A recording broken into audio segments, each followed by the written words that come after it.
Okay, good evening, everyone, and welcome to the Tuesday, May 20th, 2025, Mililani Mauka, Launani Valley Neighborhood Board 35 meeting. At this time, I call the meeting to order Gave you the address so that you can. and ask Scout BSA Troop 664 to lead us in our Pledge of Allegiance. All please rise for the presentation of the colors.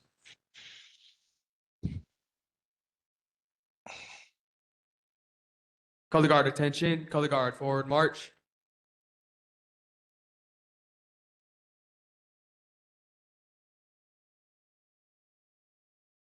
Color guard mark time march.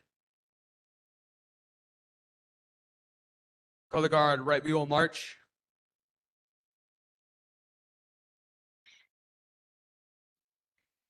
Ready, halt. Please join me in the Pledge of Allegiance. Scout salute.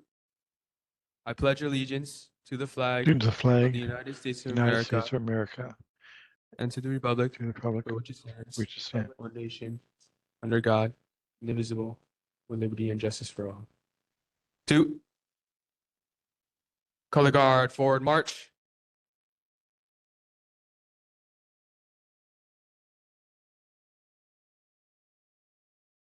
Color guard mark time march. Ready, halt. Color guard dismissed. You may now be seated.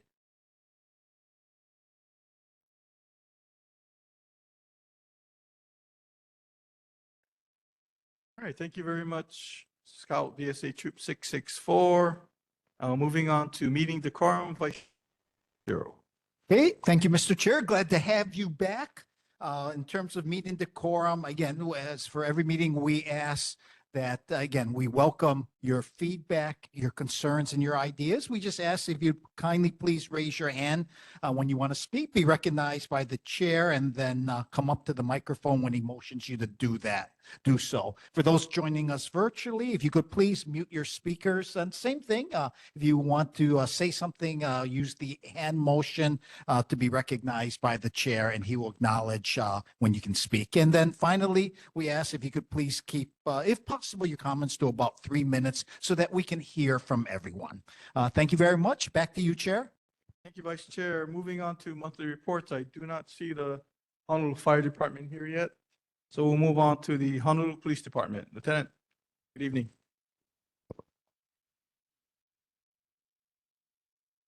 Hi, good evening, everyone. Lieutenant Scott Vieira with the Wahiawa Police Station. I work on the night shift, which starts at 6 p.m. to 7:30 in the morning. The statistics for last month, there were 0 assaults, there were no robberies, there were no burglaries, and there were 4 unauthorized entry into motor vehicles, which is basically breaking into your vehicle. Total calls for service was 406 calls. And I'll go right into the tip for the month, which has to do with citizens reporting or calling for service. You know, I often get asked, or talking with people, and they tell me about an incident, and they say, oh, I didn't call. And I say, oh, why not? They say, oh, because you guys have more important things to do. So my tip is, if you guys ever think that something should be reported, go ahead and report it. Granted, I know sometimes people report it and it takes forever for the officers to get there. Our 911 system is busy, but they have a way of prioritizing calls. So depending on what you tell them, it might be like a parked car that was there. It might take a while because that's going to be one of the lowest priorities. But if there's something like you see something in the neighborhood and just say they're parked, people are walking around, I think they might be casing houses or looking into garages, call, that'll jump up in our priority. It might be Hawaii Electric. We get those calls often, but bottom line is, if you guys see something, please report it. And also, if you know it's not a high priority, there's online reporting. You can go to honolulupd.org, click on a couple tabs, put in what you need to, and that'll get sent in a low priority, and then it'll get dispatched to us accordingly. That's all I got. Okay, thank you, Lieutenant. Any questions for the Honolulu Police Department? Go ahead, Teresa. I just had a comment. I recently used the Honolulu PD online to do a report. It was very simple, very efficient. They called, dispatch called back at a later time with the report number and everything else just to confirm. So I was surprised to see it when I went up to station. and I saw the little QR code outside, and I was going to make a report or call 911, but that was way better. And you could give all the details, and especially if you don't need to meet with an officer, it was really good. Glad to hear that. Any other questions? Anyone online? Okay, thank you, Lieutenant. Thank you. Have a good evening. We have a Honolulu Fire Department here this evening. Thank you for coming. I know you guys were on call, so. Good evening, everyone. I'm Captain Brian Calhoun. I'm from the Mililani Mauka Fire Station, Station 41 up here, 3rd Platoon. I'd like to share with you tonight statistics for April 2025, and then I have Firefighter 1 Ryan Canatal with me, and he'll be sharing our fire safety tip for the month of May. So statistics for the month, very nice. We were safe this past month, 0 fires, 4 activated alarms. In terms of emergencies, 47 medical emergencies.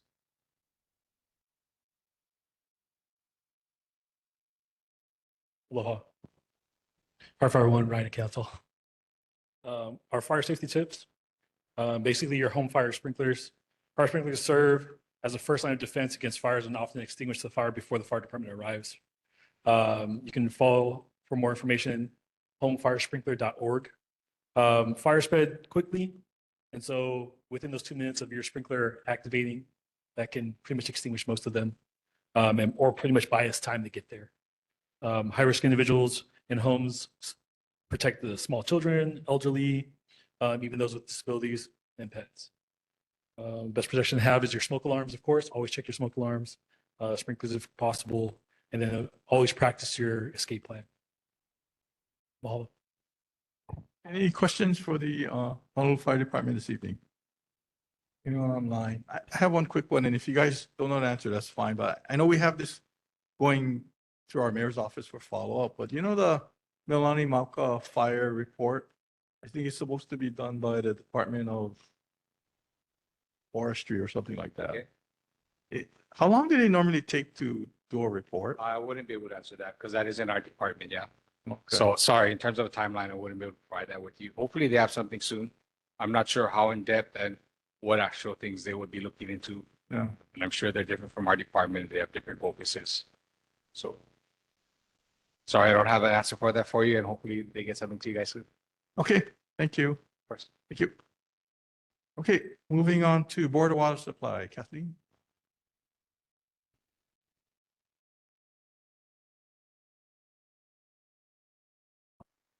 Aloha, board members. Pleased to report there were no main breaks in your community in the last month. And as summer comes, we have encouraging everyone to conserve water. The sun is turning up the heat and summer is just around the corner. It is important to ensure we're saving every drop of water to keep our community strong and sustainable today and for generations to come. We have a lot of good water tips on our website, but I think a lot of us know don't water after 9, between 9 and 5, water before 9, after 5, turn off the faucet when you're brushing your teeth or rinsing down dishes, things like that. Check your toilet for leaks. That's one of the biggest water waster. And we still have a $100 rebate for toilets. So it's a really good bargain. And if you have 5 toilets, we'll give you $500. Thank you. Any questions? Thank you. Go ahead, Alice. Kathleen, one of the things that's irritated me for a long time is all of the people. Only one? No. Only one. Yeah. Well, I can list I them. couldn't resist. Anyway, what I'm talking about is and I don't know whether it's people, I'm sure it's people, but it's also companies that are out there hosing down the mold off of the walls. And that is a tremendous water waster. What are we doing to try to stop that? Because the mold is just going to go back in 3 months. If you see somebody doing that, please call me and we will send them a letter and ask them not to do that anymore. Yeah, I agree with you. It is a waste. There are better ways to do it. Okay, thank you. Any other questions for Board of Water Supply this evening? Anyone online? Go for it. Thank you, Kathleen. Thank you. Have a great. Too. Okay, our military representative, Colonel. Evening. Good evening, Chair, Board. Okay, for training for the remainder of May, the Army in Hawaii will continue training on East Range with jungle and Ranger tactics, small arms blank fire from 6 a.m. to p.m. Aviation training, so that'll continue through the rest of the month. I think there's a 1-day break in there on the 27th. Aviation training will occur from 6 a.m. to 6 p.m. through the 22nd, so the rest of this week. And then mortar, artillery, and demolitions live fire training on Schofield Barracks will occur from 5 a.m. to midnight on the 30th and 31st. So some loud booms at that time. Thank you guys all for your continued understanding and support during critical training to ensure service members come home safe when they actually have to perform these jobs for real.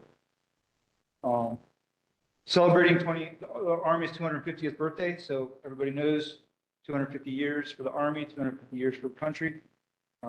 Community is invited to join U.S. Army Pacific to celebrate Army Heritage Week at Port Verusi on Monday, June 12th from 10 a.m. to 3 p.m.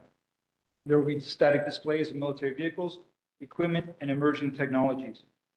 Come and speak with soldiers about their experiences and learn about different career paths in the Army, including active duty, reserve, National Guard, special operations.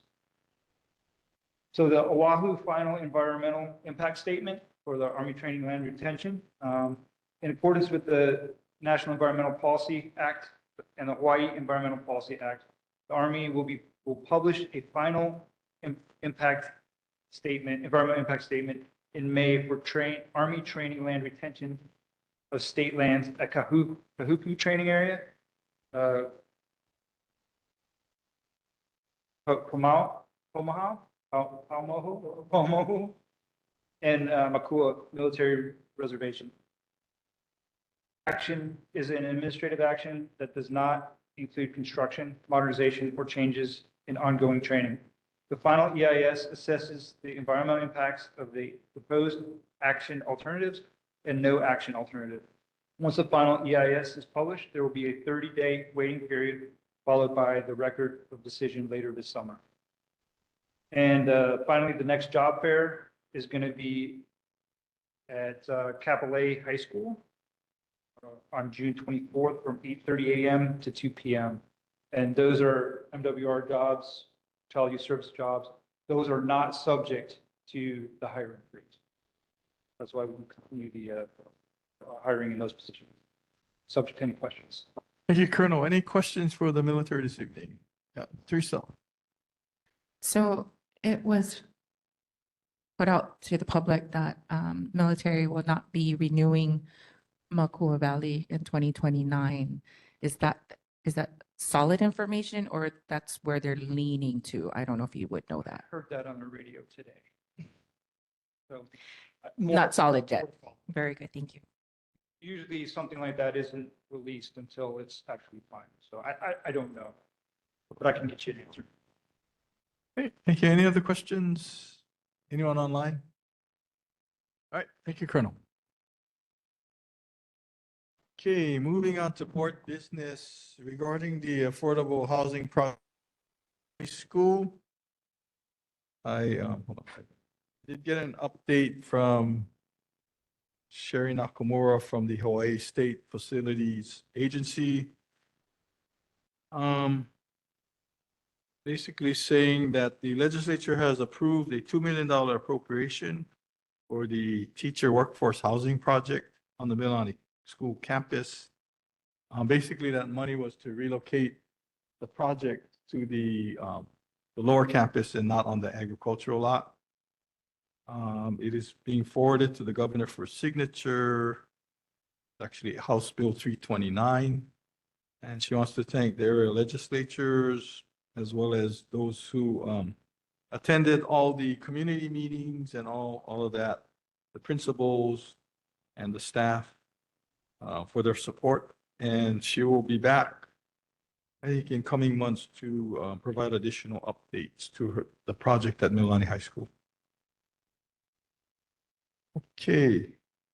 Next item on the agenda is the MOU between the DOE and the parks on the community use of the Mililani Middle School parking lot. I received an update from the DPR They are still reviewing the MOU.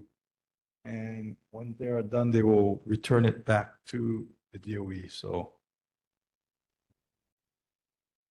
Interesting.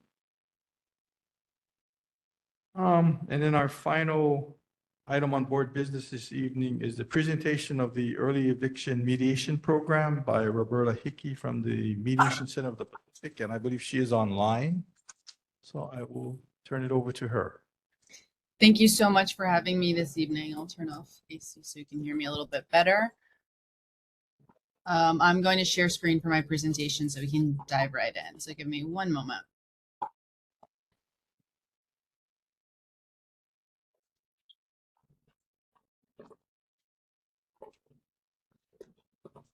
Okay, can everyone see my screen? Excellent. Yes. Wonderful.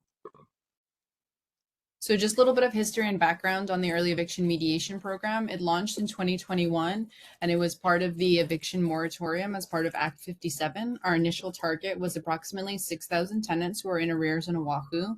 We mediated about 1,300 cases of 3,000. We achieved an 85% agreement rate, and we kept 90% of tenants in their homes.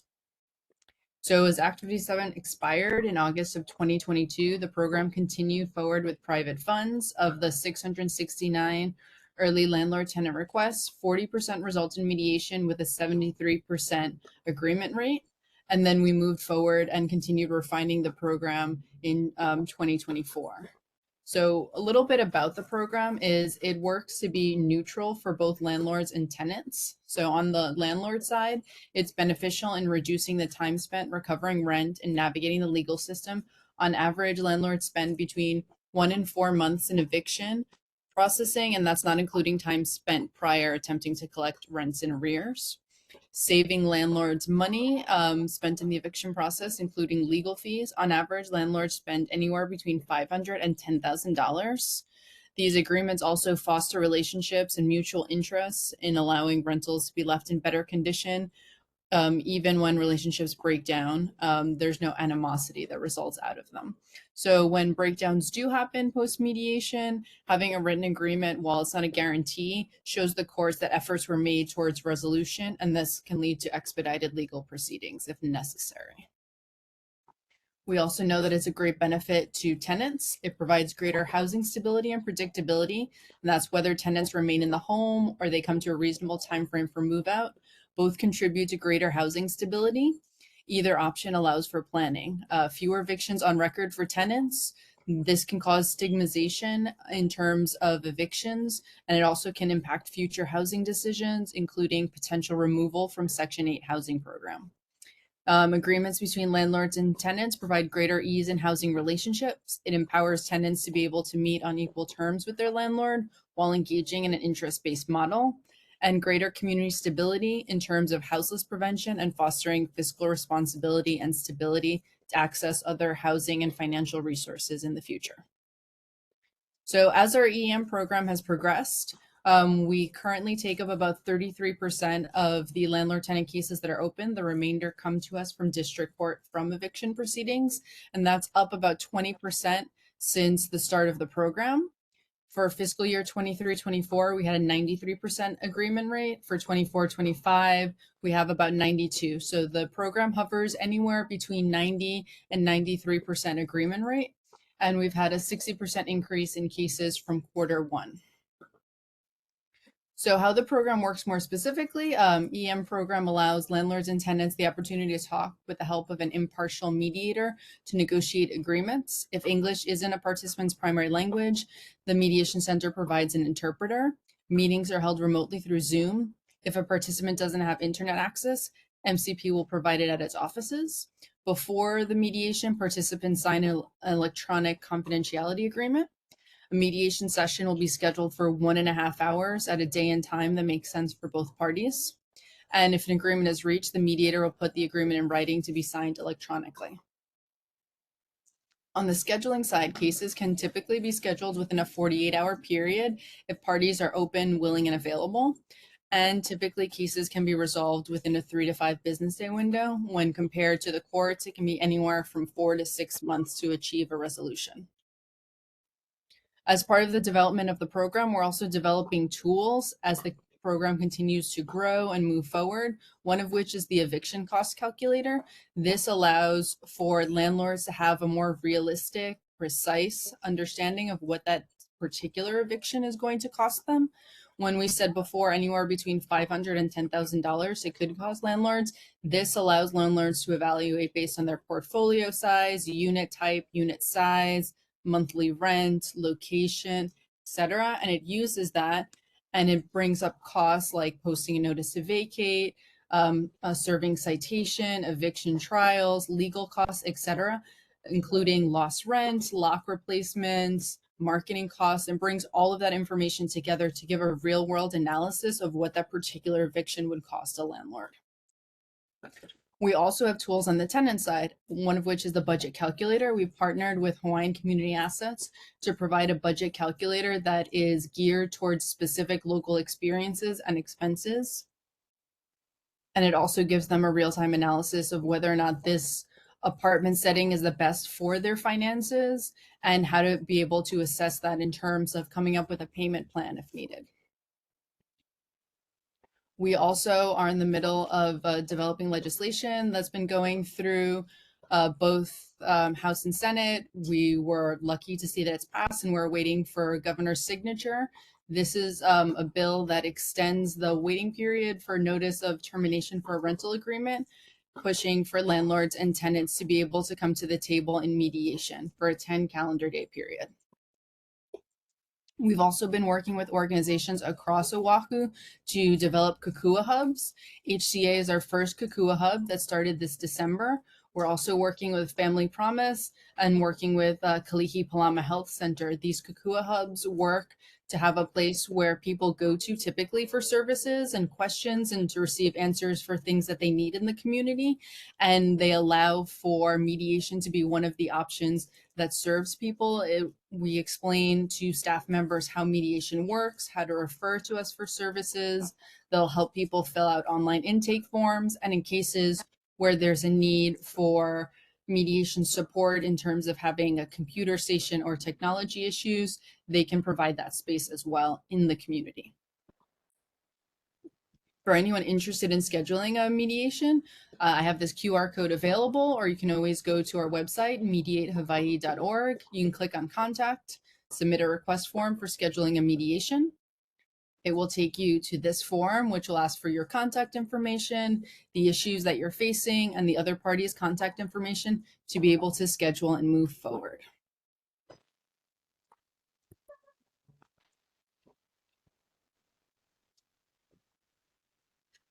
Now, I have time for any questions if time permits on the board side.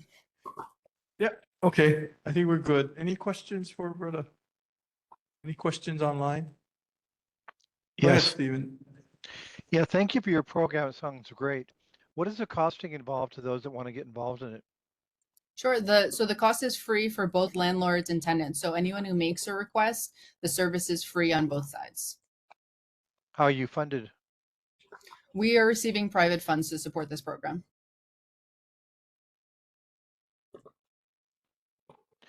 When the two parties come into agreement, is it binding?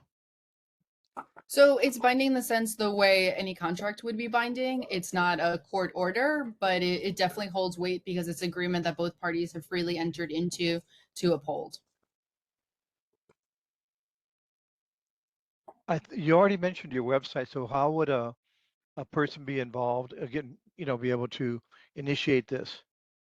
So apart Is there from a going, form online? Go ahead.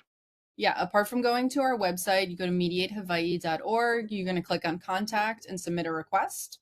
Apart from that, you can also call our offices at 808-521-6767, and you can feel free to request a mediation that way as well. Thank you. Are you also involved at the court level? So the Mediation Center of the Pacific does take court-referred mediations, but the purpose of this program specifically, the early eviction mediation program, is prior to going to court and prior to going to that process to be able to resolve expeditiously and with least cost to the parties. Great, thank you. It sounds like a great. Would you mind giving us your office phone number?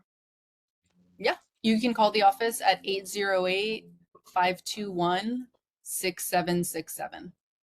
And I can drop it in the chat as well so that everyone has it. Great, thank you. Sounds like a great program. And thank you for your successes. Thank you so much for you. having me. I appreciate it. Okay, anybody else online? Roberta, I do have one question. The statistics you presented this evening, they were statewide statistics. So this program is solely based on Oahu. So the first set of statistics that we provided for the early eviction mediation program under Act 57 were statewide. But the more near statistics for both fiscal year 23-24 and 24-25 are limited to Oahu. Okay, so what is driving the 60% increase in Q1 of this year on mediation cases then? So part of it is the outreach that we're doing. We're partnering with community agencies to get the word out there so that people are aware. Some of it is also we have returning landlords and property managers who've noticed success with the program. So they'll bring other cases that are in arrears. We're having a lot of word of mouth develop around the program because, as I said, we have a 92 to 93% success rating. We've been partnering also with Aloha United Way, so that they're aware that eviction mediation is something that they can share with clients who are struggling to pay rent, who are looking for rental assistance. Anytime anyone calls us on the tenant side for issues where they're behind in rent and they're looking to resolve those issues, we provide them with referrals to services, including Aloha United Way, including other rental assistance resources, HCA for financial planning and assistance. So I think people are really seeing us as a resource to connect to other tools. Okay, I was just trying to see if there was some connection to the economy and people are needing your services more because they're having a lot of trouble making rent. So part of it is overall there is an increase in the services as well. So, but that's overall for landlord tenant issues, both on the ones that are being received in court as well as the ones that are being received in early eviction mediation program. So we're seeing a rise in both. Yeah. Okay. Chair, Yeah, go ahead. Who's that? I have a question. Go ahead. Do you folks meet whether it's certain ethnicities, for those that are renting, as well as for landlords? Are they specifically personal, family-owned rentals, or is this off-island, out-of-state landlords? Do you folks maintain those types of demographic records? So we do maintain ethnic demographic statistics, and that's primarily for like nonprofit funding reporting to show how we are impacting and serving the community. We don't specifically monitor and follow what landlords are on and off island, but that's certainly something that we can consider looking into as we continue to develop the program. We do have a mix of large scale property managers and owners that refer services to us, as well as mom and pop landlords. And I think when you're looking at the housing crisis and you're looking at issues that affect houselessness, you also need to consider that there are mom and pop landlords out there who subsist on these rental incomes as well. So we're really trying to serve both sides of the community to try and stabilize the market overall. Is it possible that some of the supporters of the program itself, that they would look at how to try to make rent amounts reasonable? A lot of the drive, whether it's vacation rentals or military providing subsidies for their staff to be off base, which helps to drive the market. Anything that any of the organizations might look at trying to stabilize the rent market, as opposed to, I mean, I have a friend paying over $4,000 a month for maybe a 2 or 3 bedroom house. That's double to triple my mortgage. And these people feel like they can't buy a house ever because how am I going to afford a house? I'm like, you afford $4,000 a month in rent. You can definitely afford buying. So in that same sentiment, are we also looking at, is the program also addressing how do we get these people into homes, especially the ones paying $3,000 to $4,000 a month in rent? that I think would be a really nice add-on addition to bring on resources maybe to help these folks, since they're doing budgeting, which is great, maybe looking at what are some options that you can buy homes. That's all. So just in this program in particular, our main goal and the whole impetus behind it is really to mediate landlord tenant issues to resolve them. So we can't really address the greater housing issues, but I will say we do have an early mediation stakeholder group, and part of that group we have HHOC as a member. So we are looking for ways in which to partner, to refer out to those like financial assistance, financial education services that push people towards home ownership, towards more affordable housing options, towards things that really help them. So we are looking at it as holistically as we can within our purview and within our lane. All right, thank you. Any other questions? Oh, again, go Chair, ahead, Stephen, real quick. one last question. Yeah, Stephen Melenders here. I heard you alluding to it, but I don't know if you stated it. Are you reaching out to some of the larger leasing companies like Hawaiiana? So we are reaching out and we are developing some programming to have more effective outreach to specific property management companies and leasing agencies. We've been working with NARPM more specifically and the Hawaii Association of Realtors, but we are expanding the pool of landlords and property managers that we reach out to as well. And if anyone has any referrals or things that we should communicate with anyone specifically, we are always happy and open to communicate our program to anyone who's willing to listen. Thank you. Okay, thank you. All right, Roberta, thank you very much. Appreciate Thank you, your sir. presentation. Thank you. All right, moving on to residents' concerns. Do we have any residents' concerns this evening? Anyone online? Okay, if not, we'll move on to our elected officials report. The Office of Governor Josh Green. Mel, you on? Hi, can you hear me? Yes, go ahead, Mel. Hi, good evening, Chair, board members. Melanie Martin, representing the governor's office. There are several things in the newsletter that I'd like to highlight for the main newsletter, one of which is a new affordable housing development in Mo'iliili. It's a public partnership between the state and Black Sun Capital, as well as the Kobayashi Group, and it's going to bring more than 1,000 homes to local families over 3.15 acres. So really excited about that. The groundbreaking was on April 9th.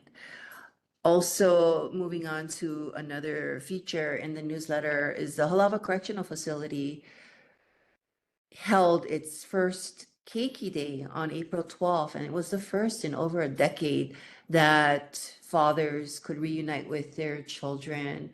And because I work for the Department of Corrections and Rehabilitation, I can tell you that this was a really exciting time because the fathers had to go through a parenting class in order to participate. And in preparation for this Keiki Day, we had some of the fathers online talking about it in a meeting, and they were really emotional about it because they said that their families really are the ones that are imprisoned. I mean, they did the crime and they're being punished, they're in prison, but their families as well are also being punished, and they feel like they need more visitation like Keiki Day. So the Halawa Correctional Facility, they're planning 3 more visits. So I'm really excited to report that. Another feature in the newsletter is that it is Pride in Public Service Month. So in public service, we're being celebrated for our service. And with that, there is another feature about our Operation Hire Hawaii, in which the Department of Human Resources Development is expediting the hiring of many displaced, federal employees. And that's going well. We received over 3,000 applicants for that particular program. And the last thing I wanted to report is that the Executive Office of Early Learning, they're accepting applications for the preschool program. And March 3rd was for priority, eligibility for priority for eligible applicants and also for, July 1st will be the open enrollment. So anyway, that's all I have to report. Okay, thank you, Mel. Any questions for the governor's office this evening? Anyone online? Okay, thank you. Anybody from Congressman Ed Case's office on evening? Nope. Okay, we'll move on to Office of Mayor Rick Blangiardi. Carrie? Hi, good evening, Chair Hazama, Good evening. board members and community members. Carrie Casso, Deputy Director with Budget and Fiscal Services, representing Mayor Blangiardi this evening. So Chair, to answer your question about the report, the fire report, I did follow up last month, latter part of April, on that report. And unfortunately, they still don't have it. I am in touch with the HFD Public Information Officer. She's very well aware that the community is waiting for this report. So as far as a timeline, I don't have that. They weren't able to provide me what that timeline might be because it is out of their hands. But definitely on the radar.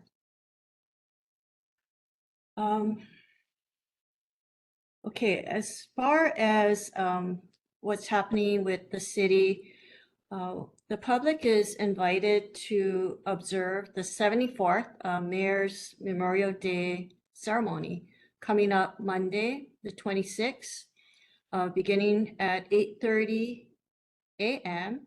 at the National Memorial Cemetery of the Pacific at Punch Bowl. The public is invited. It is free, and it will be also broadcast on Olelo Channel 49. If you've never had a chance to view this, I would highly recommend it. It is, the purpose is to honor our veterans. Prior to that, we are asking the public for volunteers. We are in much needed flowers to sow leis for all of the grave sites. There's 38,000 grave sites, and the scouts make sure to put a lei and an American flag on each of the 38,000 grave sites. Coming up this Friday in Mililani District Park from 9 a.m. to noon, there'll be an opportunity for the public to sole, help out and volunteer. So we hope that for those of you that are able to join, we welcome your kokua. Okay, and then moving on to items from the month before.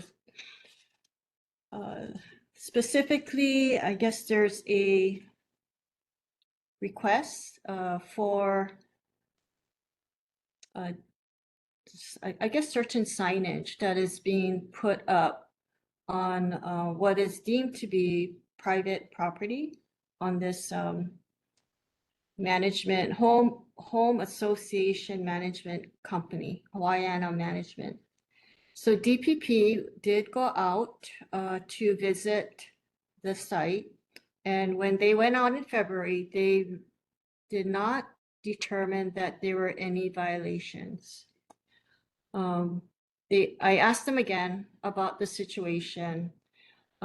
They asked me if we can give, if you continue to see this and if you have specific address and if it is city property, they will address it. But, so again, if there's a address that we could provide to DPP, that would be helpful. The second item had to do with I guess there was a big chain that was attached to a light pole. And the light pole was located at the end of Wikao Street near the bus stop. So our Department of Facilities Maintenance went out to do an inspection on April 23rd, and they found that there was no chain on this pole or other poles. So again, if this is something that has been, who's to know what happened between the time that this was reported to us and when DFM went out. But in terms of when they went, they did not find any chain attached to the light pole. That's all I have, and I will take your questions. Okay, thank you. Any questions? Sure. Teresa? So the signage, I did get in touch today with DFM, Doug, and I CC'd with Kelly. So they're gonna forward it over to DPP because the signs are back. They're informational signs along the entire route of Wikao Street. Photos were also submitted again today, this afternoon, actually, because the signs popped up today. So I did discuss it with them. Kelly's pretty much, hopefully they'll go out before the signs are removed. That's what happened the last time because so much time had elapsed. The meeting happened, so then they took it down. Again, I understand DPP can't do anything unless they physically see it themselves, even if there's video and photos, which is fine. So hopefully we get some resolution with this signs. And then the chain, that's because someone ripped the trash can off of the chain. So I think whoever put the chain and trash can, they removed their chain. So that's been resolved. I haven't seen it again. It is a bus stop though, and there used to be a trash can there that was next to the bus stop and that no longer there, which is why I think someone put a trash can there. So now I think they put it on the private property side, fronting the terraces right in that little grass area. So yeah, I don't know if OTS maybe can put back a trash can. The other bus stops have trash cans along the route. That one does not though. And that one was a heavily used one because everyone who walks their dog goes back that way and then they dump their trash in that trash can. But those two issues have been resolved and then there's a second issue. So I hopefully I'm working directly with DPP and Kelly, Councilmember Wyer's office, but thank you for the follow-up. Okay, thank you. Thank you. Any other questions for the mayor's office this evening? Mr. Chair, Yes, go ahead. I just have a curious question, Carrie. Back to the fire. I hate to beat a dead dog to death, but is the problem with the report? Now, we know there was a fire. We know how long it took. We know how it got put out. Is the problem the ignition point or how the fire started? Is that the sticking point? I mean, if you could find out. Yeah, so I think Alice, the investigation, the report is what is going to tell us, what exactly happened. And that is why, Chair is really interested in finding out, no one wants to guess and assume how the fire got started. So the report is really important. But as I mentioned, I wish I had an answer for you as far as like why this is taking so long. It is out of HFD's hands at this point, but as I mentioned, I recently followed up end of April before we had our town hall meeting. I was hoping I would be able to share that at the town hall, but unfortunately, HFD is still waiting for that report. Okay. Any other questions for the mayor's office? You're online. Okay, thank you, Carrie. Thank you.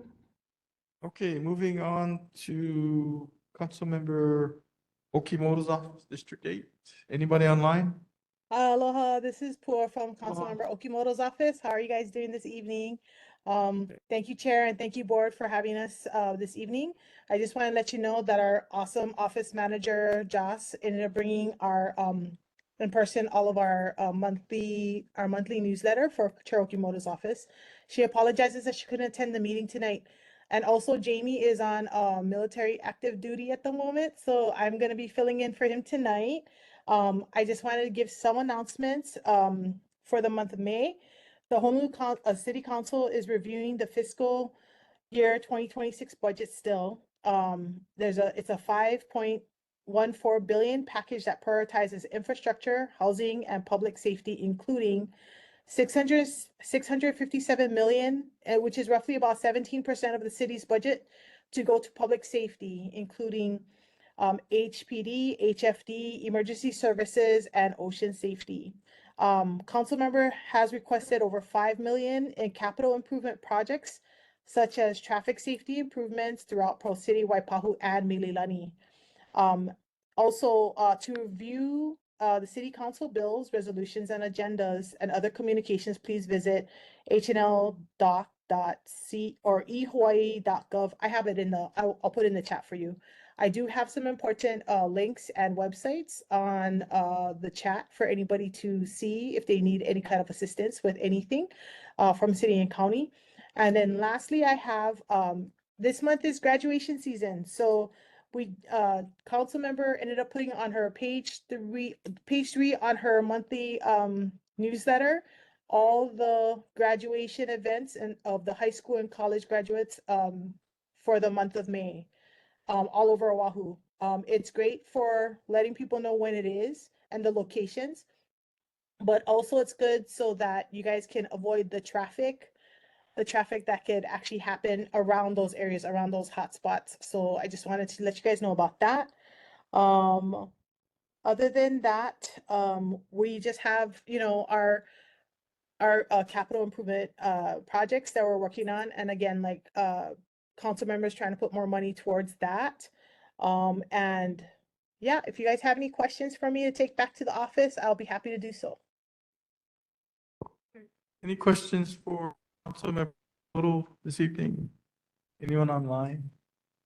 I just have one quick question. I know it's Council Chair's bill.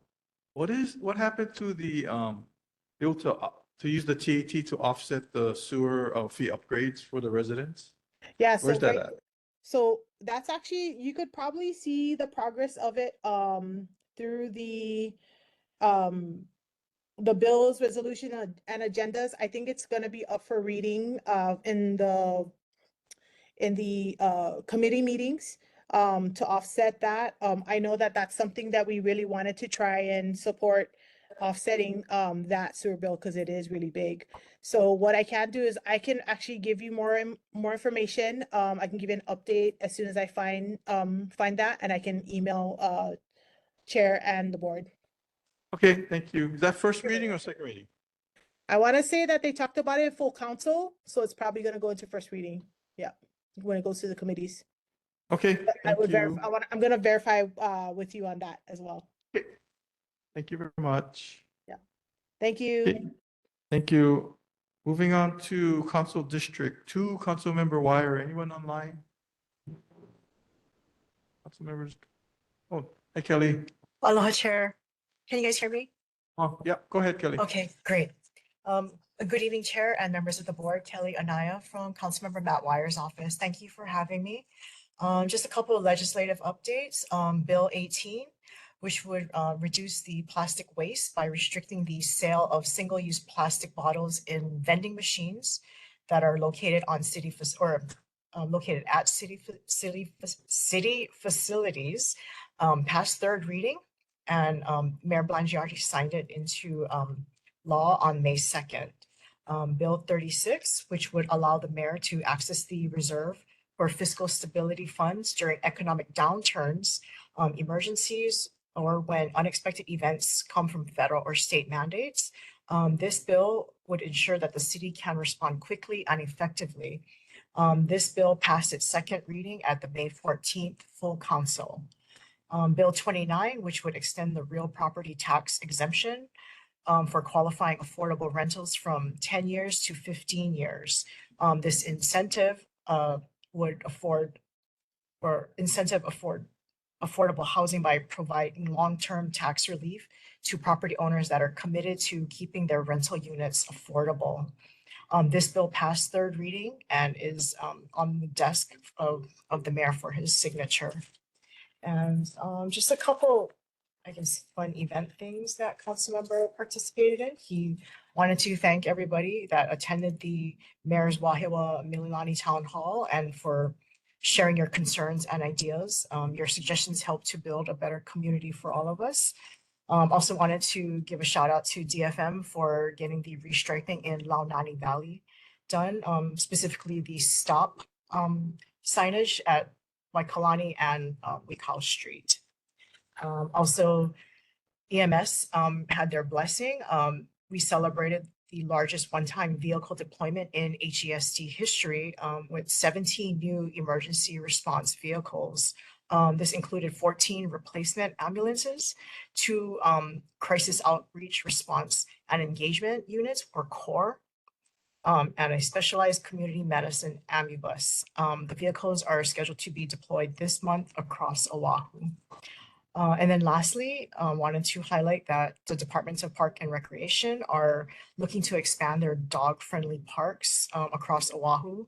I believe the letters have been sent out to all the neighborhood boards and looking for public outreach. So I know when I was with Councilmember Sunyoshi and we had basically all of Mililani Mauka, there were a lot of requests for dog parks. So please help to get the word out and hopefully we can make that happen in Mauka now. And that's it for me. If anyone has any questions for Councilmember, I can take them back. We have a dog park in Mauka. Oh, okay. I know, but they were asking for more. Oh, yeah, okay. We gotta talk about the history of the dog park in Mauka later, but any questions for Councilmember Wyer's office? Yes. Go ahead, Stephen. Aloha. Thank you so much. Hi, Kelly. Thank you for sitting in for Matt. Sure. I have a question. I've received some complaints from constituents. And I'm addressing it to Matt's office because I saw him testify on the subject. Okay. It happened to do with hazard pay. Hazard pay. Okay. From what I understand, during COVID, I'm with the state, and the state and the county has the same union. We're HCEA. Correct. And we were offered a hazard pay payout. Okay. I understand the county employees were too, but apparently what I saw published was that the employees were being offered a settlement. That was the initial statement in the counties, and I'm addressing it to you instead of to Carrie, because I'm addressing it at the operational level about a payout. So as I've seen published from the county, apparently they're saying that the county employees had received an email to vote if they wanted to get a hazard pay payout. And that number they put forward initially was 15K. Okay, they came back a couple of weeks ago and said, nobody voted for it, so we're not going to get it. We're not going to give you your hazard pay. But the county came back and said, well, we're going to give you a settlement of up to 7,500, right, a pop. So that means the county, for whatever reason, but what I'm hearing back from the constituents is that they never received an email saying vote for the money. But they would have got it. They certainly would have said, yes, vote for it. So the flip side of that is the county may be retaining $7,500 per person. And I don't know where this is going to go. You know, I'm civil service with the state. I'm HCEA. They started on this with us 2 years ago and verifying our hours through HIP and all that good stuff. And it actually worked out. I mentioned this to one of my colleagues that is with the DOE, and they weren't aware of it some months ago. And they mentioned that to their steward, and they did receive, I'm not sure what amount, etc., but they did receive a payout. Yes. So I'm addressing it to you because Matt testified on, I saw Matt's testimony. So if you could help provide clarification on that. The question is, from the constituents, they're saying they never received an email saying vote on this. And when they Okay. went back to their steward, they said, we don't know. So if you could bring light on that, that would be great. Absolutely. I actually received a call today from a Parks employee. It's not the first, I guess, complaint, if you will. I've actually talked to other city employees throughout various departments. Yeah, and it's kind of alarming. I don't know where the breakdown in communication is. So yeah, definitely. Thank you for bringing it to our attention as well. I'll go look into that and get back to you. Thank you so much. I appreciate that. Absolutely. What Absolutely. brought, thank you. What brought to my attention is the first paragraph that the county released saying we're offering these employees a settlement. Now, they're saying up front they're going to settle without saying Right. here, Here's the payout. yeah, here's a payout, which has Mhm. already been authorized. And so that's what, when I deal with specifications and contracts, I'm the contract guy for the state. So these things just bring up flags immediately when that's the first statement instead of saying, here's negotiated payout for you. They're saying, we're going to settle with you. The employees are saying, settle what? We were never notified. So anything, any Right. light you could bring on the subject would be much appreciated. Sure, no problem. I'll go look Thank you into so that. much. Thank you. Absolutely. Thank you. Okay. Any other questions for Councilmember Warner? Kelly, I have one question. So Sure. Councilmember was nice enough to come out to Central Oahu Regional Park, I think about 6 months ago. Yes. To discuss, okay, I don't play pickleball, but to discuss Okay. building pickleball courts out at Court. Yes. Can you give us an update maybe next month after you talk to him on where we're at with that? Sure, no problem. The only thing that I can tell you though, I know that DPR does have like a revised draft master plan.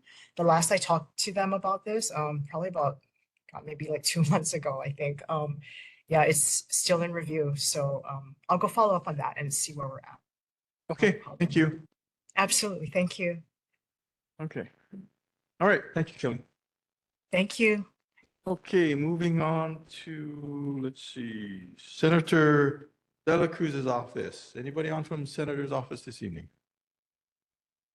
Here, Chair. Oh, okay, go ahead. Thank you, Chair and board members. Senator De La Cruz is the WAM chair for the Senate. So just highlighting a couple things in the HB 300 related to the state budget. $6 million was allocated to the Mililani High School covered court. And as you previously stated, Chair, $2 million in fiscal year 26 is going to the plans for the teacher workforce housing. And then $18.6 million in fiscal year 26 for improvements to Kamehameha Highway between Mililani and Pearl City. And then on the operating budget side of the bill, biosecurity, 44 new positions will be established with $25.8 million allocated in fiscal year 26 and 27 to combat invasive species. Safety and security, 8 positions and $5.2 million in fiscal year 26 and in fiscal year 27 to create the explosive enforcement section to help stop the importation of illegal fireworks. And then $1.27 million in fiscal year 26 and $1.16 million in fiscal year 27 to extend the illegal firework task force. And then 6 positions with $550,000 in fiscal year 26 and $740,000 in fiscal year 27 for the Department of Law Enforcement in Central Oahu. And then just highlighting some funding going to the University of Hawaii school systems. $133 million is going to the UH Student Housing Solutions system-wide. $90 million is going to the modernization and improvement system-wide, and then $55 million is going to the community college statewide. And then highlighting some other parts of the University of Hawaii school systems operating side, 7 new positions for financial aid services, $200,000 is going to mental health technician services, 11 new positions to expand the pre-nursing pathway. $1 million is going to Aloha Intelligence Institute, which is to help with AI-based careers. And then just a couple other notable bills to highlight. SB 934 relating to the state budget requires the city and county of Honolulu to complete the Pearl Highlands Park and Ride facility, improving skyline access for Central Oahu commuters. And then SB 1044 relating to the stabilization of property insurance expands the Hawaii Property Insurance Association and the Hawaii Hurricane Relief Fund to help condo owners who are unable to obtain insurance on the market. Also, the bill is a loan program for condos to address deferred maintenance issues contributing to rising premiums. And then the final bill, SB 1300, relating to school meals, expands free school lunch programs for students by expanding the coverage for the next school year. And by fiscal year 2026-2027, the school year will include coverage for students whose family's income is not more than 300% of the federal poverty line. And then just to highlight, Senator plans on attending the Mililani High School graduation this weekend. Thank you, Chair. Hey, thank you. Any questions for Senator De La Cruz's office this evening? Anyone online? All right, thank you very much. Appreciate it. Thank you, Chair. Okay, moving on to House District 38, Representative Matsumoto Lauren.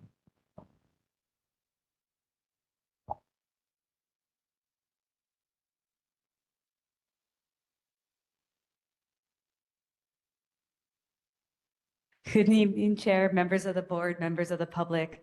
We finished the legislative session. Finally, yes, I shouldn't say that. It was a great session. There's a lot that happened. I wanted to update you on two of the key resolutions that were passed. The first one was House Resolution 131 and the concurrent resolution 137. And this was urging agencies to improve crosswalk safety near Kipapa Elementary. This has been a huge concern. The administration came out to us. I know this is something that's been worked on for years, but there's still issues. So they came and testified, the administration, many parents, because even the vice principal almost got hit when being a crossing guard. So this was a big issue for Kipapa. The next is House Resolution 131 and the concurrent resolution 136, which passed, and it's supporting stricter enforcement with e-bike, but also the big part was promoting reflective gear for safety. This was a request from a constituent saying so many times when they're driving, people are going down the bike lane on the main road wearing all black. And so it's an education piece to make sure that pedestrians don't get hit. And so that passed. And then also, as we mentioned last time, the Mililani Mauka Emergency Access Road Phase 1 is done. So really happy about that. And we'll keep you updated on Phase 2. For Phase 1, there's just one final gate installation to go. So that we will keep you updated on. Inside of your report, you'll see a plethora of activities that have happened. May is also the time when we have a lot of the graduations and May days and awards ceremonies. But I did want to just highlight one of the things that is a great accomplishment that the legislature does is our Easter basket drive. Every year that the Women's Legislative Caucus coordinates, and so my office coordinates these things, and we go to 5 different organizations. It's Salvation Army, IHS, Mohala Mai, Domestic Violence Action Center, and Parents and Children Together. And so that was a wonderful event. You can continue to look through all of the updates, and we have some resources in the back for some internships, as well as the blood drive that's happening at the Mililani Honganji. And that is happening throughout the summer. But the last thing I just wanted to mention is we will have our full report. If you live in District 38, that should be mailed to you in the next week and a half of some of the notable bills that have passed, as well as all of our mid-session survey update. So if you go to repmatsumoto.com, we have those survey results from our mid-session survey online, but they'll also be in that handout. So at the next neighborhood board, I will have those full report wrap up from the session available for you then. So we have a light report tonight, and that will end my my neighborhood board report for the evening. If there's any questions.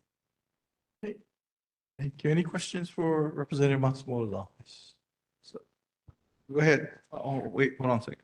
Go ahead. Please. No. So I saw the cities and county startup program. Do you know if there's an age requirement for that program? I can look it up. I was just wondering. I don't, but I will give a little caveat because I have learned a lot about young entrepreneurs because my son just started his own business. And so also learned, am I allowed to say this? It's very difficult. Many of the banks don't let minors open a business account. And we went to 5 different ones. And so getting involved with all of this is important because there's a lot of hoops and hurdles, especially if you're a minor starting a business and a young entrepreneur. Something now that I've gone through it that we might want to look at a few of the things going on in the state, but I don't know if this has an No worries. age. I'll look it up. But I'm actually interested as well, now that you brought it up. Okay, Stephen. Lauren, thank you very much for your report. Steve Melendres here. Quick question. Thank you very much for that. The emergency access road, I went and saw it. It looks great. I was very pleasantly pleased on how quickly it was facilitated. Thank you so much for that. The other question I have though is who actually owns that property there? That's the city, I believe. Is that the city property? City owns the land and has given an easement to the state for the emergency road. But I don't know what will happen once the bus lane comes in, if that goes back to the city. I think the city can use it, but for emergency purposes, the It's still the state state runs retains it. the easement. Okay, My question way to be on to top that of it. is, who has the key to that gate? So I'm not going to ask. I believe, so Department of Emergency Management is from what I understand, but I am not sure if HPD or fire has the key to that right now. Okay. That actually is a question our office had. Another person asked a question, if the emergency access road will be opened if, say, there is a accident and people are stuck at the top of Mauka, if they're going to be able to use that emergency access road in order to get traffic out. So that was a question that was asked. We'll ask DOT. I'm seeing no, but those are some of the questions as we're going through. If you have some of those process questions, ask our office and we'll try and get an update. Yeah, because somebody has to be the lead agency on the access roads. I have a follow-up question to that. So the Yes. chain is up. So when they were installing, Yes. the workers have to climb over the curb and displace the curbing because cars are parked in front. Is there a plan to put no parking or what have you? Because what's the point of having emergency access if you can't access it because there's 4 cars and you have no idea who they are? Yeah. So thank you. Teresa contacted our office about that because as they were constructing it, yes, cars were blocking. And so we are still waiting to know if they're going to put up signage, but that request has been put in. Because there's actually a sign right next to the post, but you just can't read it because it's been there forever and nobody pays attention to it. And that little caveat push out for really is for emergency turnarounds. They just all park there because there's physically no sign there. So when HPD comes, they're like, well, there's no real signage to do anything. But there is that one sign right next to the gate, the chain. So maybe if Sign I'll call replacement? someone to, change the sign. We'll put that request in as well. Okay. And anybody from the city who's listening. We gotta find out who has jurisdiction over the gate, right? Yeah. They're the ones that make the call. Yeah. So that request also is in, we're just waiting to hear back.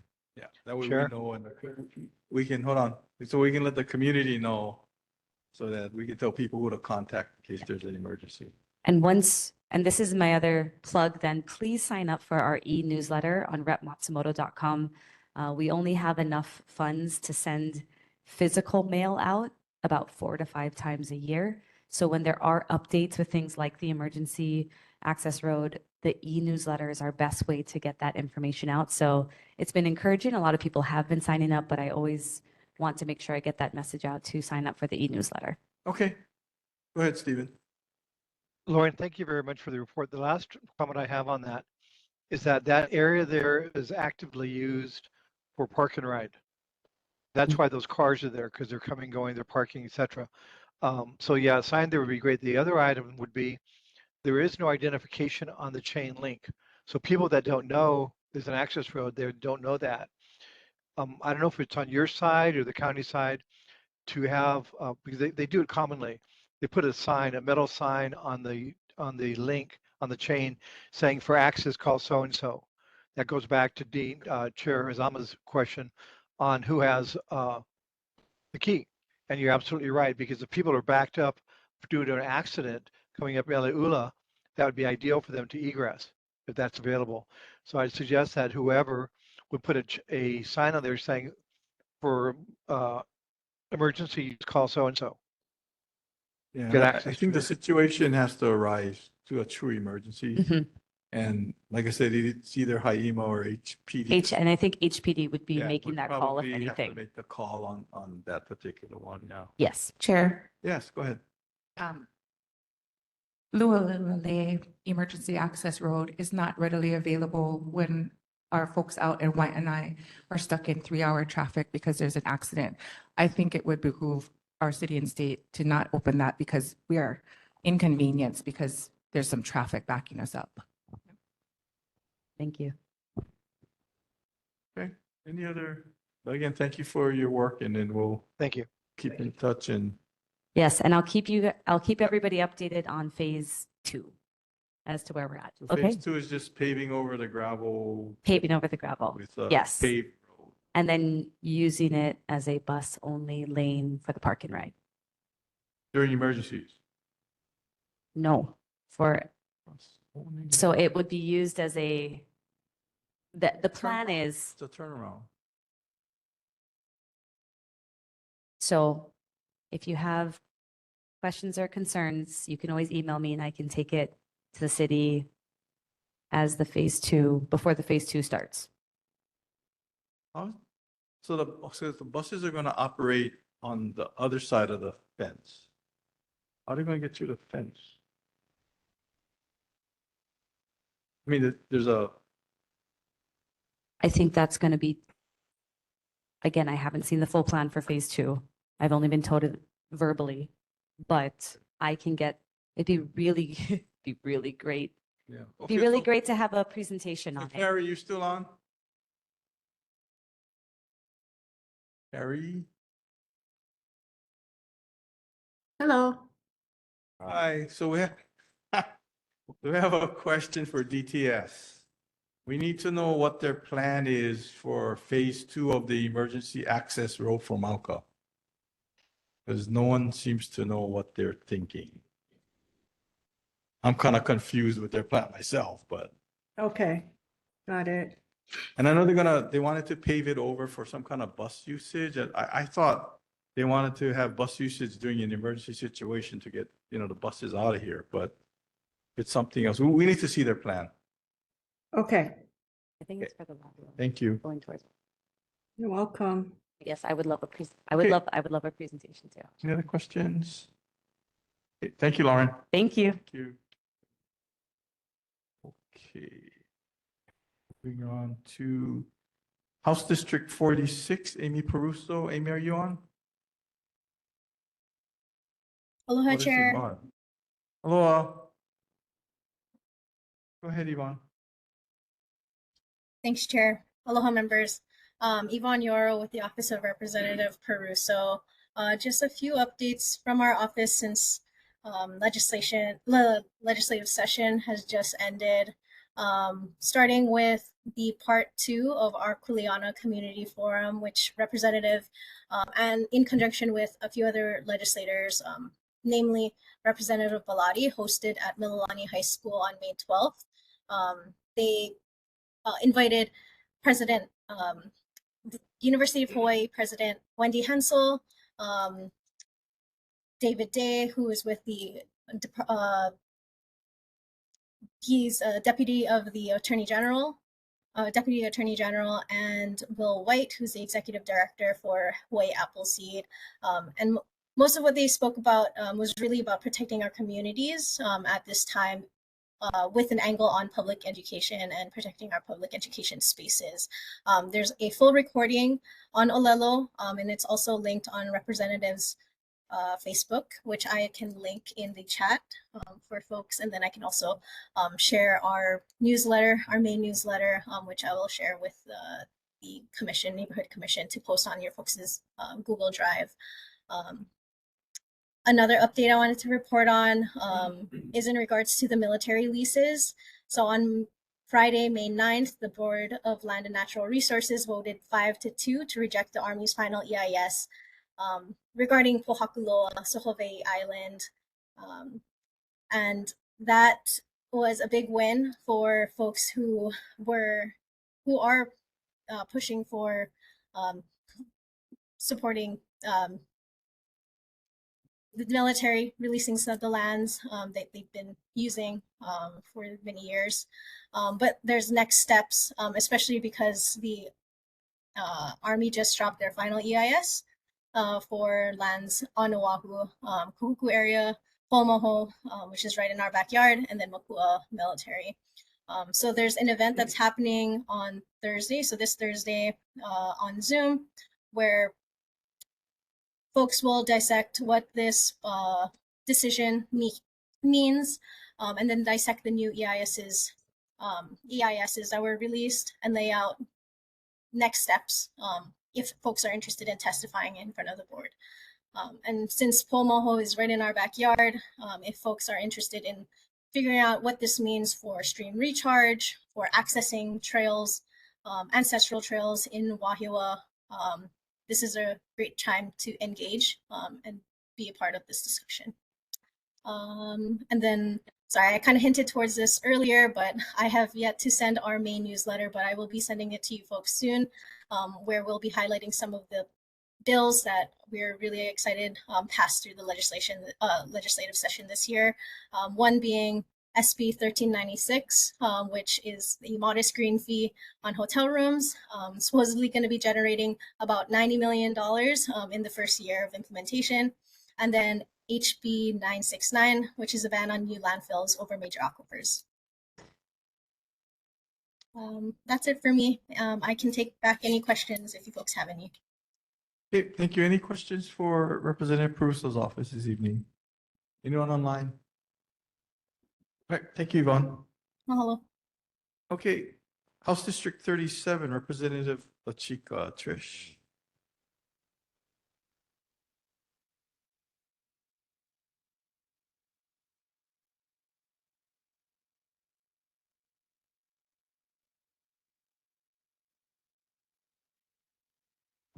Aloha, good evening, Trish La Chica, Representative District 37, Mililani YPO, Core Ridge. Good evening, everybody, Chair, Vice Chair, members. I'm passing my report out to you, and then I emailed the link as well to Camelia. It's not yet up on my website, so apologies to those online, but it should be up tomorrow. And Camelia can send it up on the Google Drive as well. I didn't have time to get it printed at the ledge and pick it up, so that's from my home printer, but I think the rest of it should be fine. So Senator De La Cruz's office had already shared some of the budget highlights. Only one thing I wanted to add was we did get some funding for barriers and fencing to be designed and constructed along Kipapa Gulch to really prevent future unauthorized encampments in the area. It's really a safety hazard, as there have been fires that have been caused in that area due to, encampments that continue to happen over there. Some GIAs, we did advocate for our community health center that services our Mililani area as well, which is the Wahiawa CHC. Some of the bills, I believe Chair Hazama had already mentioned, House Bill 329, which is for the SFA to be able to develop more preschool and childcare facilities, and it does have that $2 million appropriation for teacher workforce housing, which is important because once we get that piloted here in Mililani, it would enable the rest of other workforce housing projects to continue in other school properties across the state. So free school meals, that'll be one of the, that's one of the most meaningful pieces of legislation we passed this session on education. Next school year, students on reduced price lunch will receive school meals for free, as mentioned. That's about, if you're a family of 4, you're earning about $65,000. And then the following year after that, that goes up to $110,000. School bus, my school bus bill passed, House Bill 862.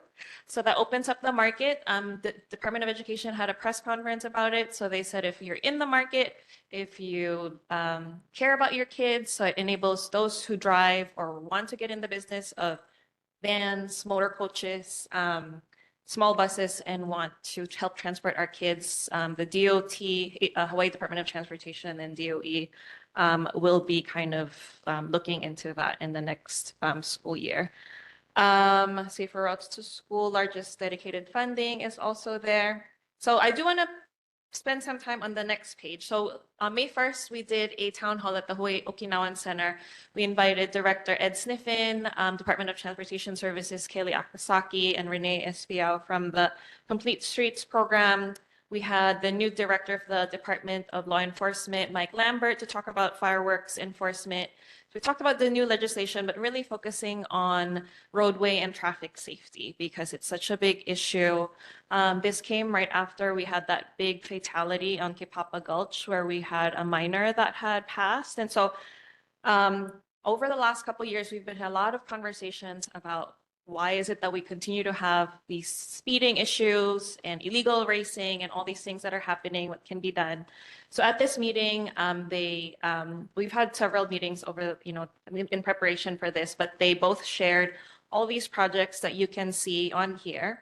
And if you scan the QR code here, it'll take you to my website, where you can download their slides, their slide deck. So if you want more information on each of these projects, it'll be on their slides. But you'll see some here. There's gonna be projects. I don't have the timeline for these because, as you know, there's a process for when things have planning and design, construction. It can take any time from 18 months to 36 months to who knows. But there will be plans for close to the on and off ramps in Mehe'ula Parkway, raised crosswalks with flashing rapid beacons. That's the ones that are pedestrian activated. Finally, repaving of Kamehameha Highway from Waipupahu to Kauka Boulevard, a connection for the bike and pedestrian pathway from Mililani to Waipio Gentry as well. Shoulder and parking lanes are a way to narrow the roadway so that people will slow down, but it's also those white marks and also those, they call them hatch marks, where there's no parking on the curb because it restricts visibility. There's like a blind spot, so people don't park right at the curb. And then, so there's just like double left turn is if you're on Mehe'ula. If you're coming from Kipapa heading northbound on Mehe'ula, instead of going straight into 16 acres, that'll be a straight and a left. So just to ease the traffic coming from the Kipapa side, there'll be 2 left lane turns now, so it won't be backed up all the way. So just things like that. If you have any follow-up questions on this, just send it to me and then I can follow up with DOT or Department of Transportation Services. On the back, it's just we did partner with the head of the traffic division, HPD. I don't know if you've noticed, but there's been some additional enforcement.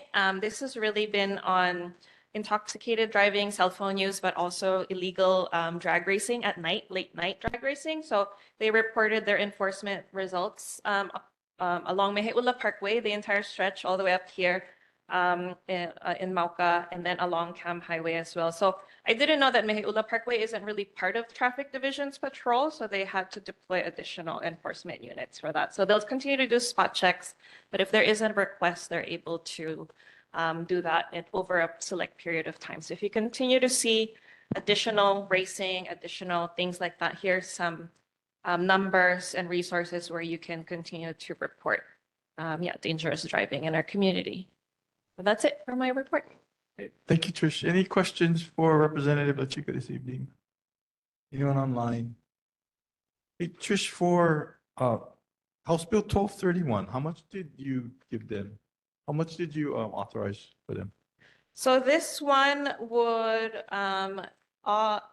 dedicate $5 of each of your registration fee. It would be dedicated towards the Safe Routes to School. Okay, so I sit on OMPO. So the problem with the Safe Routes to School thing is they have an appropriated fund, but they have no ceiling. They have no authorization, so they can't spend any money. For the city and for the counties. Yeah.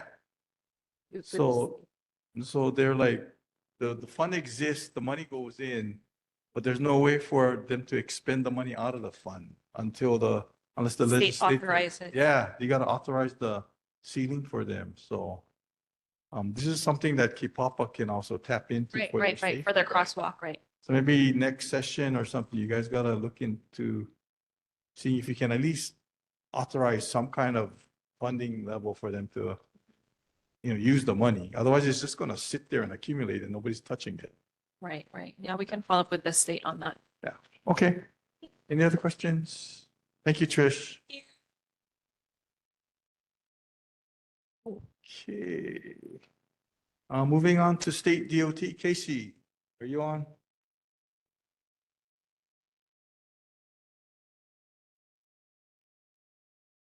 Yeah, go ahead, Casey.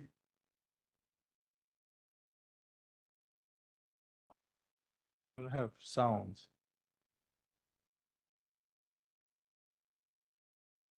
Is he muted? Okay, let me try again here. Yeah, okay, we can hear you. Okay, We don't see your picture though. sharing my screen here. Okay, There you good go. evening, Chair Hazama, members of the Mililani Mauka Launani Valley Neighborhood Board, KCR from the State DOT Highways Division. This slide shows pictures from my April 22nd field investigation of the emergency route. It seems the current locks are combination locks. I'm not sure if the locks will be changed to a key lock. I was told the combination was given to the police department, fire department, and the city. And the memorandum of agreement between the city DTS and the state DOT and their roles is being worked on. At last month's meeting, I mentioned there was some graffiti on the traffic signal post and the express lane sign on the H1 freeway that needed to be replaced. I'm happy to report our maintenance crew painted over the graffiti and installed a new sign. At last month's meeting, I mentioned some tree branches were partially blocking the Mililani Tech Park sign. Our maintenance crew cut back the overgrowth, but I noticed during my field investigation, the graffiti artists are busy at work, so I'll work with our maintenance crew on removing or painting over their artwork.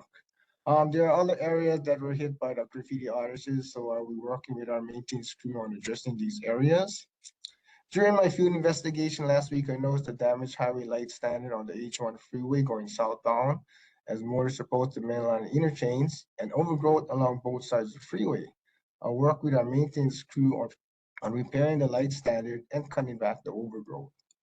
And finally, at last month's meeting, there was a concern about our maintenance crew and our landscaping contractor girdling the existing Alvesia trees along the H2 freeway going southbound as motorists approach the Kauka Street off-ramp. We didn't girdle the trees, but I agree that we need to do a better job of trimming the trees. We should not trim the trees so we leave only the bare tree trunk, nor should we trim the trees facing the roadside and leave the tree lopsided. I reached out to our district maintenance and informed them of the board's concerns. They will provide better supervision in the future when their maintenance crew and landscaping contractor trim the trees to ensure that we don't have any more bare or lopsided trees. This concludes my report. I can take any questions at this time. Thank you, Casey. Any questions for DOT? Yeah, come on up, please. Thank you. I have a question from the audience, Casey. I'm Rick Bloxham. The question I have is on the H2 going north, and it's the exit 7. You got a steel plate there. It's supposed to be completed this month. Is that going to happen? I will have to double check and get back with that. I have to check with our construction people. Yeah. That's it. Yep. Thank you. Yeah, go ahead, Teresa. Okay, I have two things. One comes from my children. So the landscaping on Kamehameha Highway of the medians, they have been taking notice that after it's landscaped, there are huge patches of still overgrown weeds and things of that nature, which are usually around poles or around the edges. It's never actually cleaned all the way through. So the question was, why don't they finish the job? If I can quote the quote. So there is a concern that, because they're using the ride-on lawnmowers, which obviously can't go around poles and it's right next to where the crosswalks are, right? They have to push the button in the middle of the median and the wider part. So is there a plan for someone to follow up and come out and use a weed whacker? Yes, the maintenance crew is supposed to follow the tractor lawnmowers and weed whack around the poles, but I guess they may be falling behind schedule, so I'd have to follow up with their maintenance supervisor on that. It's always like that. It's not this one time. It's years. Mililani is not years. the only place we are. No, Waihawa, all along the path. But also, I did notice today because there was a very large tractor trailer carrying a very big item on it and just skirting under the overpass. Do we not have height limitation signs anymore on the overpasses anywhere on Island? Especially from Waihewa on all the way through Waianae. I drove today and I didn't see any height, maximum height capacities or whatever they're called. Oh, the height, yeah, the maximum height signs are normally as you're approaching the underpass, yeah. I'll check with that and find out why we don't have those. Should have.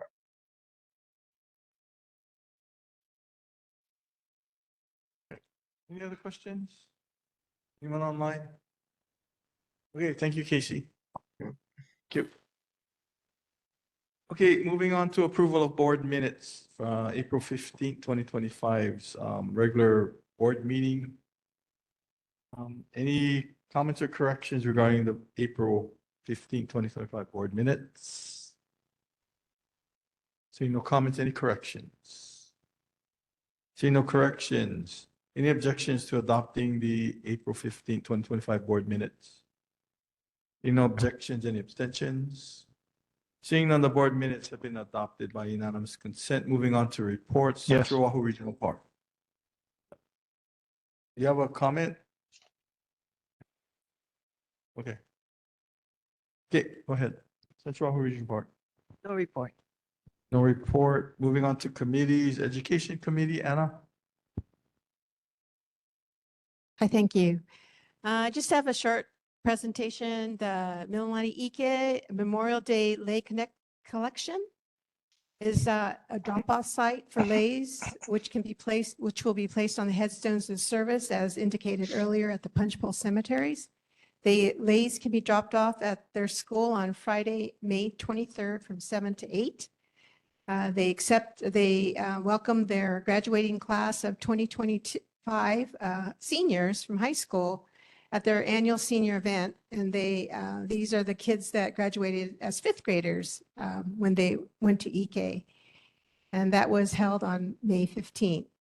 Mililani Mauka Elementary School, they're announcing that their school community council will be, their last meeting was May 6th, and they thank the parent representatives and the community representatives. Both schools celebrated their May Day, and basically each class performed in front of their parents, teachers, and special guests. This year, I was hoping to meet up with the middle school and Lelehua, but I've got most of this information from their website, but I want to shout out to the Wheeler Middle School School Council that puts their mission statement as they represent the students' voices, and they are there to build and spread respect around the campus, help make school more enjoyable, and promote a sense of of belonging. And Lelehua High School had all kinds of activities during the month of May. They announced their summer ceramic sessions. Not sure, I think it's for the hands-on experience for adults and students in the Waihewa community to explore and learn the art of ceramics. They're having their athletic banquet. That's tomorrow. And they highlighted some of their spotlights of various congratulations to the archery. Okay. The divisions that they won, the boys team, our ROTC boys team dominated the competition, and mentioned also a little bit about the Lady Mules in their girls division. So thank you so much. And that concludes my report. Thank you. Hey, before I go on to, I want to back up one. Carrie, you're still on?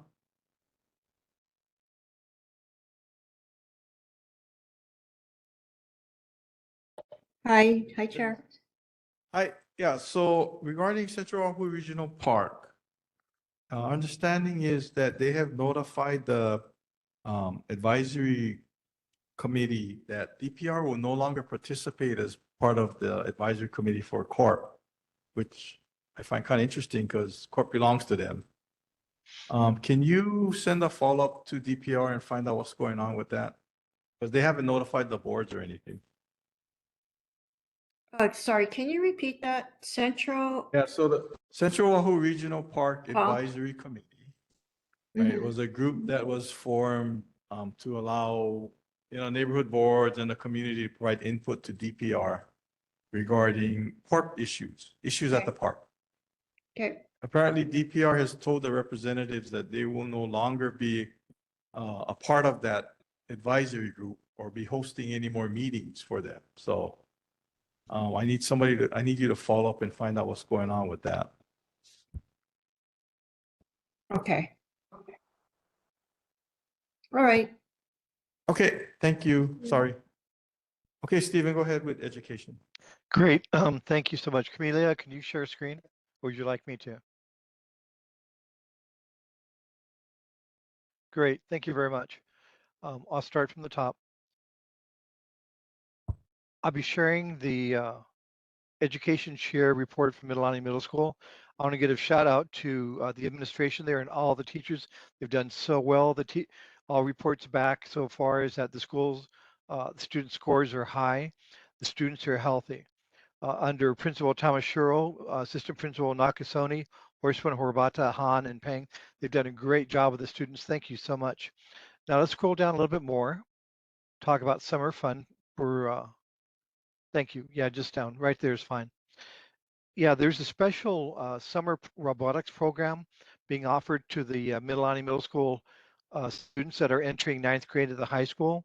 It's Hotspot Robotics Summer Program. It's free in enriching and challenging programs. They're all free with project-based robotics. The dates are July 14th to 25th, 8 to 12 o'clock at Mililani High School. So connect with the students, the current and other incoming Mililani High students. It's great because be able to build new friendships. It's awesome. The registration details for registration closes June 1st. There's I believe that this report will be posted up on our Google Drive, but the URL is tinyurl.com /access-point workshop-2025. You can also find this information up on the Mililani High School website. Okay, thank you very much. Let's go to page 2. I want to share that the community meetings, top left corner there, community meetings have continued for every second Tuesday of the month at the administration office conference room. The parent teacher student organization is at 5. SCC, the school community council, is at 6. And top right corner talks about reading, which is great. Let's come down to the bottom there about the calendar. On May, as we know, May 26th is Memorial Day holiday. May 30th is the last day for students. And June 2nd is the last day for teachers. So I want to just really thank all of the administration and the teachers in behalf of all the families and the students of Mililani Middle School.